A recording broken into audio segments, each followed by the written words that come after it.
تو سنے میرے بھائیوں، ہم نے تم کو بخشا اور قیامت تک جو تمہارے مذہب پر ہوگا یعنی تمہاری تقلید کرے گا اس کو بھی بخش دیا۔ اے حنفیوں تمہیں مبارک ہو، کیا بات ہے۔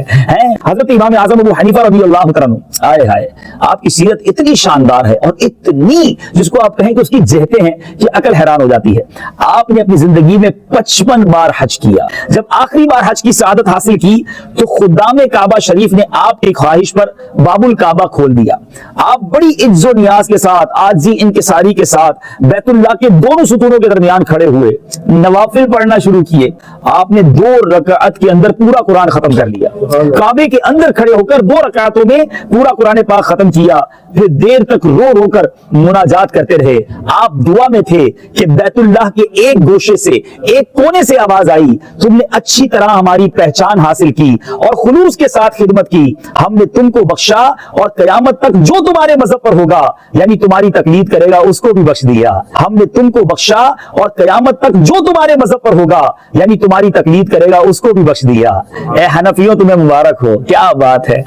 صدقے ضرور ہم پر بھی کرم فرمائے گا۔ اے میرے بیچ اسلامی بھائیو، کتنے خوش نصیب ہیں جو حنفی ہیں، جن کے ہاتھوں میں امام اعظم ابو حنیفہ رضی اللہ تعالیٰ عنہ کا دامن کرم آیا ہے۔ امام اعظم ابو حنیفہ رضی اللہ تعالیٰ عنہ پر نبی پاک علیہ السلام کا کیسا لطف و کرم تھا کہ مدینہ منورہ میں جب سرکار دو عالم صلی اللہ علیہ وسلم کے دربار میں امام اعظم حاضر ہوئے اور یوں سلام عرض کیا، السلام علیک یا سید المرسلین، تو روضہ انور سے جواب کی آواز آئی، وعلیک السلام یا امام المسلمین۔ سبحان اللہ، کعبے سے بھی ندا آ رہی ہے، وہاں سے بھی بشارت مل رہی ہے اور روضہ انور سے بھی سلام کا جواب آ رہا ہے۔ سبحان اللہ۔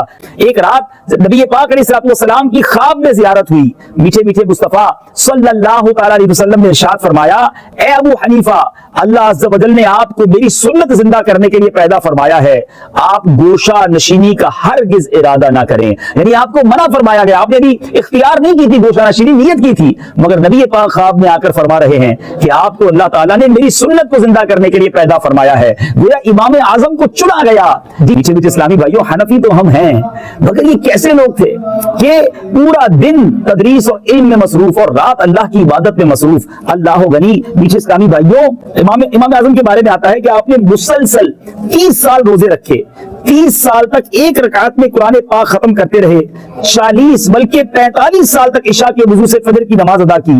جس مقام پر آپ کی وفات ہوئی، ذرا غور کیجئے گا، جس مقام پر امام اعظم کا انتقال ہوا اس مقام پر آپ نے 7000 بار قرآن پاک ختم کیا۔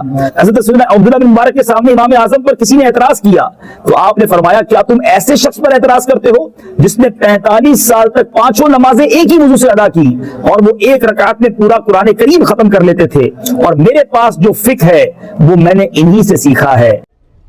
آپ نے اکثر بزرگوں کے بارے میں سنا ہے کہ جی روزانہ ایک قرآن پڑھتے تھے۔ کوئی آگے جاتا ہے وہ کہتا ہے جی رات کو کھڑے ہوتے تھے، ایک ٹانگ پہ ایک قرآن پڑھتے تھے، دوسری ٹانگ پہ کھڑے ہو کے دوسرا قرآن۔ جس نے تھوڑی لمبی چھوڑنی ہوتی ہے وہ کہتے ہیں جی 3 قرآن روز کی۔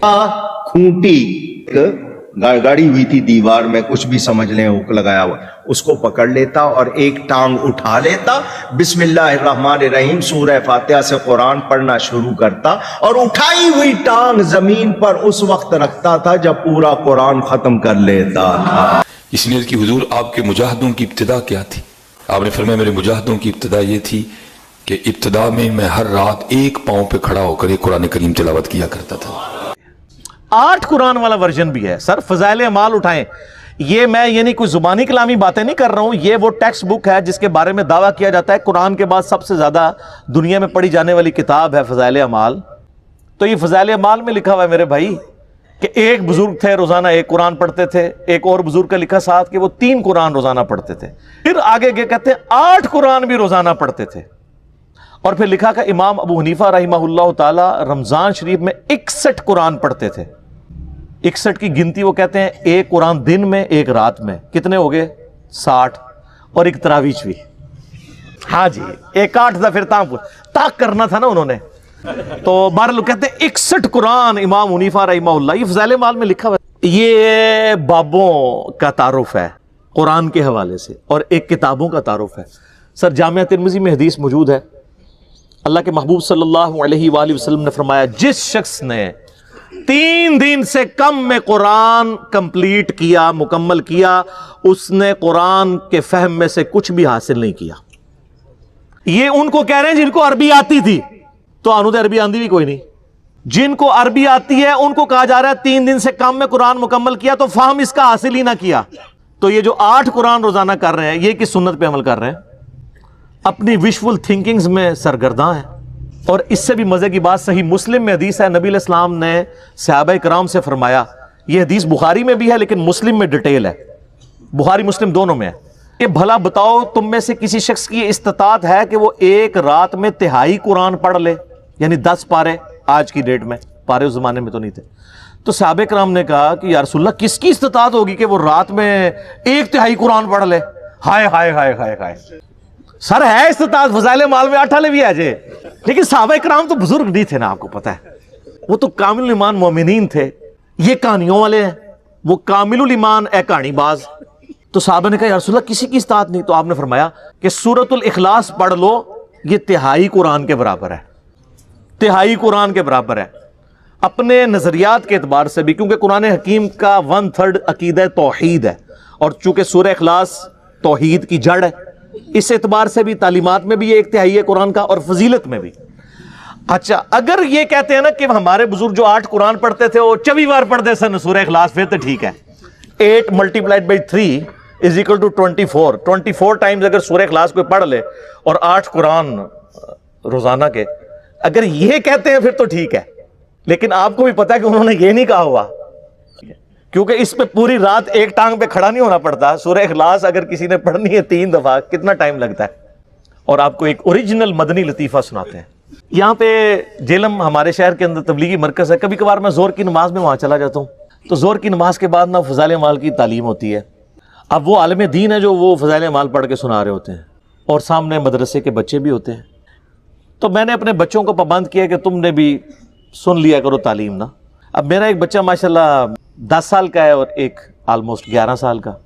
تو یہ میں 5-6 مہینے پہلے کی بات کر رہا ہوں. تو ہم درس سن رہے ہیں نا، تو یہی والا جناب وہ فضائل قرآن والا آ گیا جی. ایک بزرگ 3 قرآن روزانہ، ایک 8 قرآن، اور یہ 61 قرآن. اب میں جب بیٹھا ہوا درس سن رہا نا تو میں بچوں کی طرف دیکھ رہا، میں نے کہا کہیں یہ بھی وہی تو نہیں سوچ رہے جو میں سوچ رہا ہوں. خیر بعد میں ہم جب موٹر بائک پہ بیٹھے، میں گھر آنے لگا تو میرا بچہ مجھے کہتا ہے احمد، کہتا ہے بابا یہ باقی باتیں تو ٹھیک تھی، ایک بندہ روزانہ 3-8 قرآن کیسے پڑھ سکتا ہے؟ تو میں نے کہا بیٹا یہ کہانی تھی، اس کو چھوڑ دو، باقی باتیں لے لو. لیکن میں یہ سوچ رہا تھا کہ 80 لوگ اس عمر ہی ٹگے سا ڈنگر، کیونکہ ہماری تربیت نہیں ہوئی تھی. اور آج کل کے بچے سوچتے ہیں، کیوں سوچتا ہے؟ اس نے قرآن کئی دفعہ مکمل کیا، اسے پتہ ہے یہ اتنی موٹی کتاب ہے، یہ 8 دفعہ روزانہ کیسے پڑھی جا سکتی ہے. آپ لاکھ کسی کو کہتے رہے جناب انج کر کے پڑھ لی، انج کر کے پڑھ لی، کیسے منوائیں گے؟ اور میں نے تو احادیث سے ثابت کر دیا کہ صحابہ کرام علیہم رضوان بھی کہہ رہے ہیں کہ کس کی ہمت ہے کہ رات میں 1/3 قرآن پڑھ لے. تو نبی علیہ السلام نے وظیفہ دیا ہے سورہ اخلاص کا. تو ہم تو یعنی یہ ساری مثالیں آپ کے سامنے اس لیے رکھتے ہیں کہ آپ کم از کم مرنے سے پہلے اے مسلمان کر لے اس پہ غور. کتابوں کا خدا اور ہے، بابوں کا خدا اور.